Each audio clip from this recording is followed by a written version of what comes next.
নিষিদ্ধ সংগঠন ছাত্রলীগের কেন্দ্রীয় প্রচার সম্পাদক শফিকুল আলম রেজাকে রাজধানীর তেজগাঁও এলাকা থেকে আটক করে থানার সোপর্দ করেছে বিক্ষুব্ধ জনতা।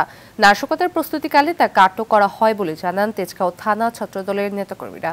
বলেন, শফিকুল আলম বৈষম্য বিরোধী ছাত্র আন্দোলনে মহাখালী আর্যতপাড়া বটতলার জহির হত্যা মামলার এজাহার নামীয় আসামি। ৫ আগস্ট ছাত্র জনতার উপর অস্ত্র হাতে হামলা করার অভিযোগ রয়েছে তার বিরুদ্ধে। তেজগাঁও থানার অফিসার ইনচার্জ মোবারক হোসেন ঘটনার সত্যতা নিশ্চিত করে বলেন, শফিকুলের বিরুদ্ধে আইনগত ব্যবস্থা চলমান রয়েছে। নগদের সর্বোচ্চ বার ১৬৭ টাকা রিচার্জে পাবেন ১ লাখ টাকা পুরস্কার। আরও আছে প্রতি সপ্তাহে পুরস্কার ও ক্যাশব্যাক।